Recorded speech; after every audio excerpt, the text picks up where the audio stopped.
Hey, it's Maximo and welcome to Maximo's Travels. This is another flight review. In this video, I'll be reviewing the end-to-end experience of flying business class with Virgin Australia between Tokyo and Melbourne. The video will also feature a brand new route, Virgin Australia's VA78 flight between Haneda Airport and Cairns Airport.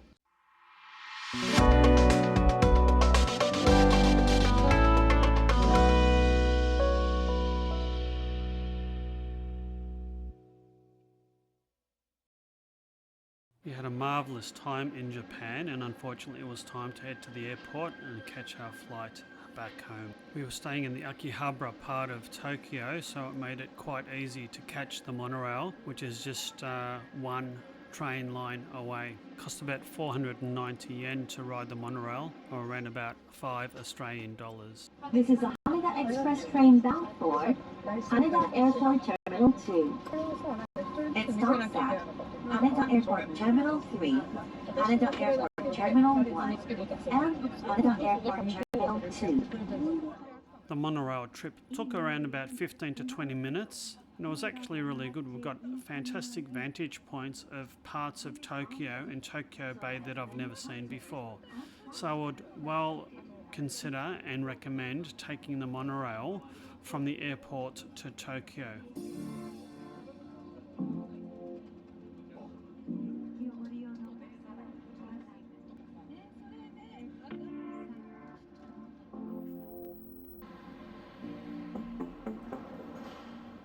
We arrived at Terminal 3 at Haneda Airport around about an hour and a half before check-in actually opened. And check-in opens exactly 3 hours before your scheduled departure.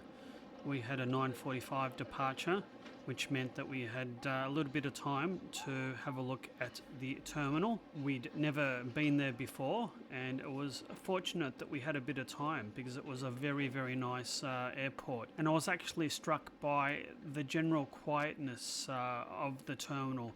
Most of the time terminals are really hustling and bustling and really noisy, but I don't know what it was, whether it was the shape of the ceiling which sort of dispersed sound, but it was a really relaxing place to be. The architecture was quite impressive. There was an old bridge and also what looked like a old Japanese village in the upper reaches of the terminal. We even spent a little bit of time in the open air observation deck where we were able to do a little bit of plane spotting, looking at planes taking off at landing at the multiple runways at the airport. There was a cafe and bar on the observation deck, as well as plenty of other cafes, bars and restaurants throughout the terminal complex. It was soon time to check in, so we made our way to the check-in counters, checked in with a minimum of fuss, and it did open exactly 3 hours before departure. We then made our way through customs and immigration and made our way to the airport lounges. We made our way to Tiat Lounge on the 4th floor of Terminal 3.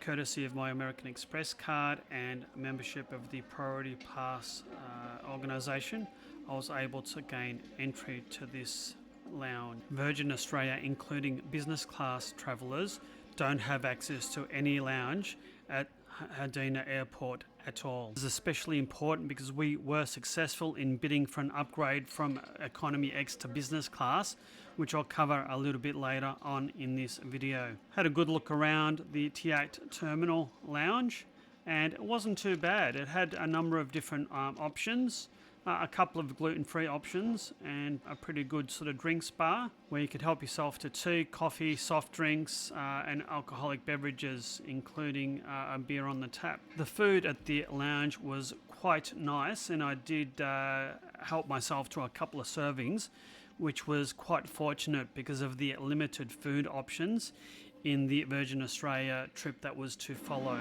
I really liked these Japanese beer self-serving machines, although I have to admit this was my second attempt. The first attempt I used the wrong glass, spilt beer everywhere, and luckily one of the staff members came to my rescue. Ice cold, really nice, refreshing beer. Thoroughly enjoyed it. Okay, here are the showers of the lounge. Not very large, but functional. Toilet, hand basin, hooks, just a little bit of room for your stuff, and quite a nice shower. A little bit on the grungy side, but it's really good just to freshen up before a long haul flight. So thank you to the Tiat Lounge for the opportunity to have a shower to freshen up. The lounge was very busy, but it was great to have a shower and freshen up, and the staff were kind enough to reserve our seats in the lounge so we could sit back together again. Thoroughly recommend this lounge to anyone. We made our way out of the lounge towards the departure gate, and Jo was able to do a little bit of last minute duty-free shopping. I think she got some of those Tokyo bananas, but it was interesting to have our final look at some of the different and unusual Japanese foods just before we were departing Japan. It was a fairly long trek to the departure gate. I think it took us around about 15 minutes of walking and escalators to actually reach it. Final call for Virgin Australia Flight 78 ANA Flight 6417 departing for Cairns. Passengers on this flight, please proceed to gate 141 immediately. So we made it to the gate, and as the plane was boarding, we just walked straight in. It was interesting because the plane actually left about 4 minutes ahead of schedule, seeing as that all the passengers were on board. Nice, and how are you? Welcome to business class on the right. So we'd managed to get business class seats all the way from Tokyo to Melbourne, but boy, was this a big disappointment. I mean, the seats were reasonably comfortable. There was oodles of storage room. The seats were nice and wide. There was plenty of leg room. Food was included in the meal. There were complimentary drinks served before we took off. So a typical business class experience so far. Hello everyone, good evening. Welcome on board Virgin Australia Flight VA78.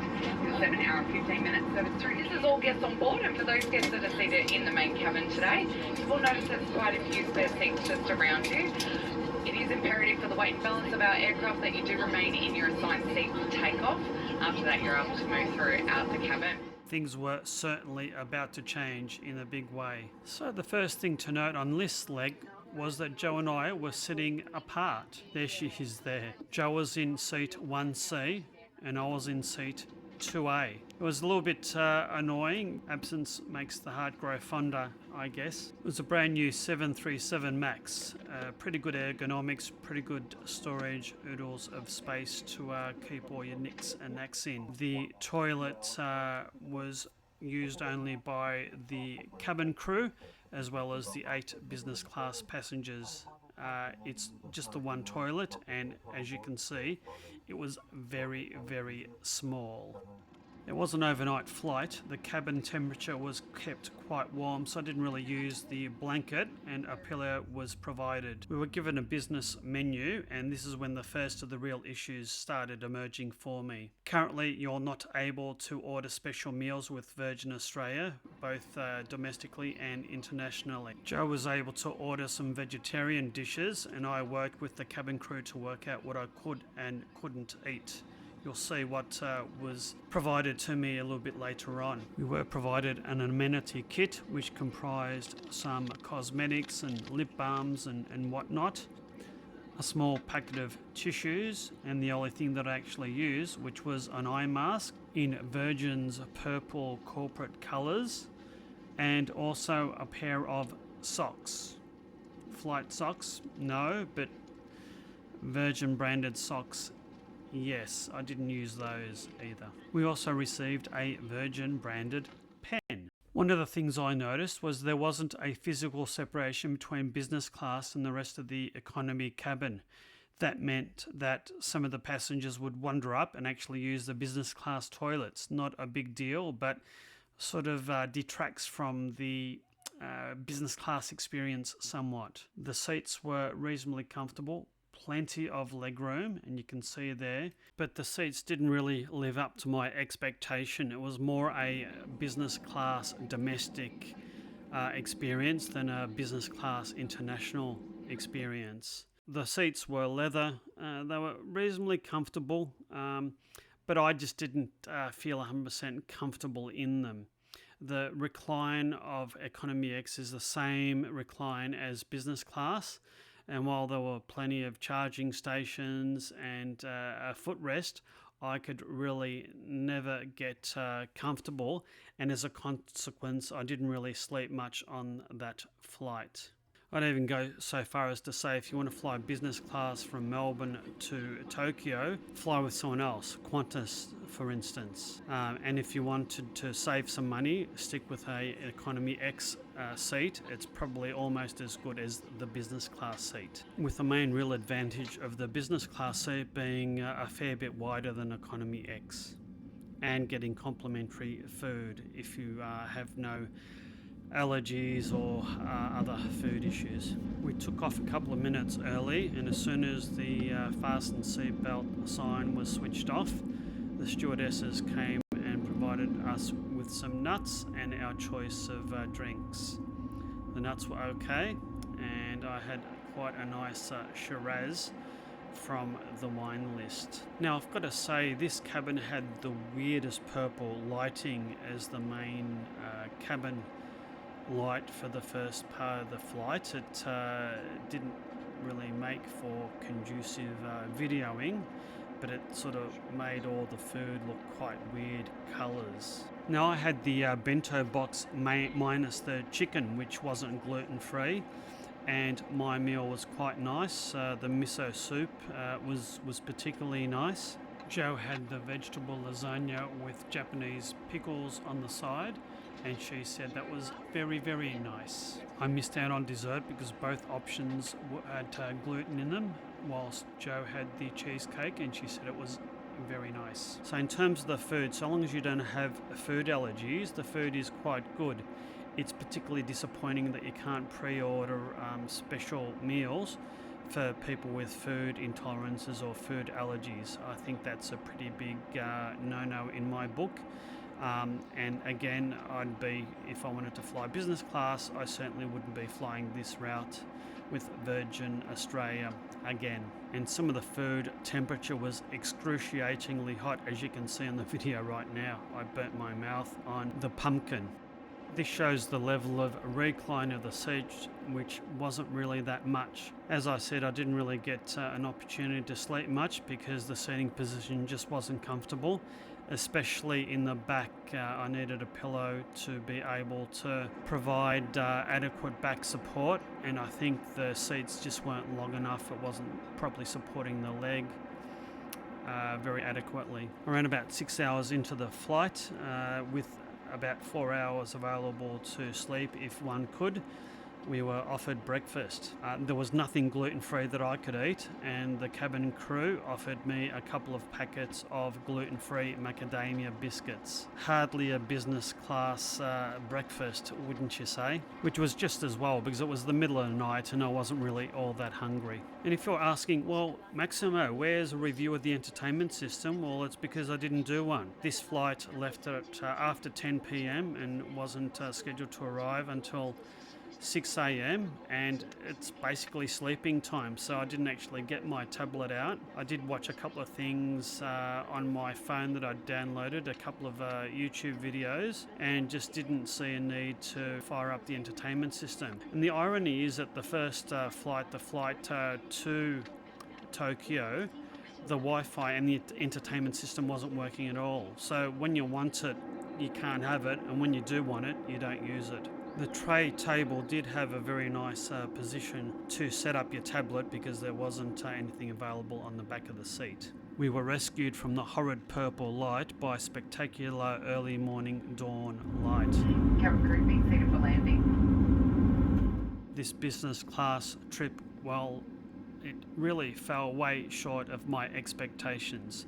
The inability to get food according to one's issues, and the lack of full fold down or flat seats for an international business class trip just means that Virgin Australia doesn't compete very well with the other airlines. I'd even fly Qantas business class well and truly above this flight again, that's for sure. Based on the price, I wouldn't have any hesitation of flying this trip on Economy X, but certainly the business class premium over Economy X isn't worth it in terms of the seating or the amenity. We landed at Cairns Airport. We made our way to the baggage carousel, collected all our suitcases and proceeded through immigration as well as customs. With all our baggage, we then made the trek between the international terminal and the domestic terminal, a distance of around about 800 metres or so. It was actually good to stretch the legs after the night flight, but a little bit of a hassle having to trek with all our luggage between the two terminals. We made it to Terminal 2, the domestic terminal at Cairns Airport, and we were faced with a bag drop counter that was closed. We had to wait about half an hour to drop our bags off and then to be able to go through security and into the departures area. Not well organised and not a premium business class feel. So the only lounge at Cairns Airport domestic terminal is the Qantas Club Lounge. So much for flying business class on Virgin. There is no lounge facility at Cairns Airport. So we sailed through security and was able to have a reasonably decent breakfast at one of the cafes in the domestic departure areas. And you could certainly tell we were back in Australia. I mean, look at this seahorse on the coffee that I got from the cafe. Marvellous.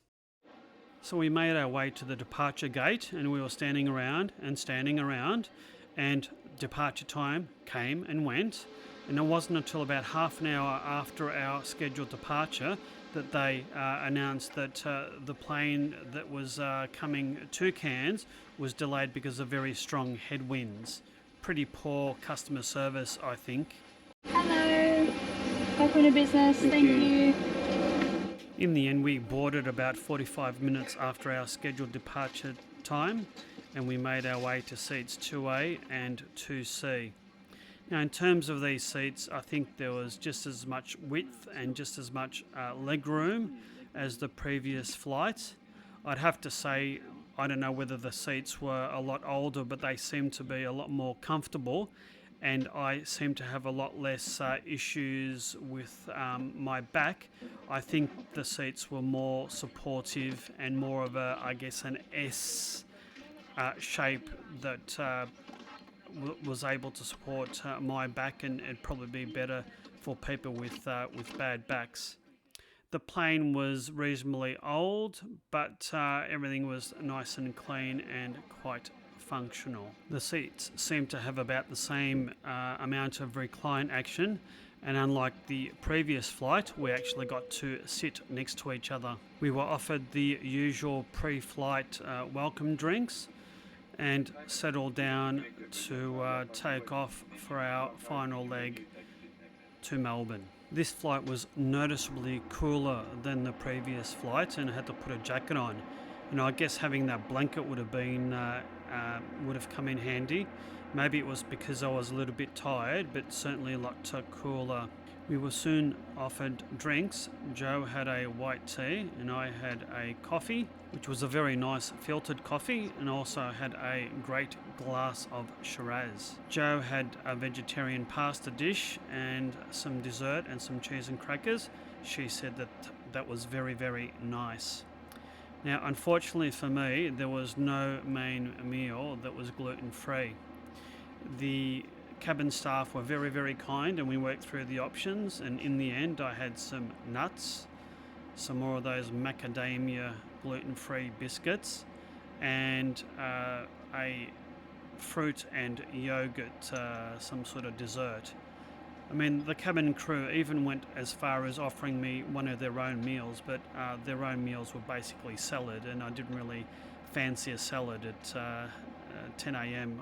in the morning. So once again, the lack of food options really meant that I was quite disappointed. I think having chips and nuts and macadamia biscuits for a main meal just doesn't cut it in business class on any airline, I'm afraid.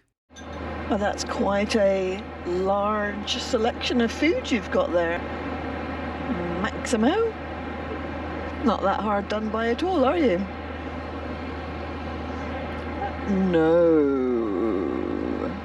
I mean, Joe was right. I didn't starve or anything, but just, you know, the quality of the food for a business class fare, even if it only cost an additional $250 per person for the upgrade, was just substandard, I think. For me, I don't think the upgrade to business class was worth the additional money, especially on the international leg.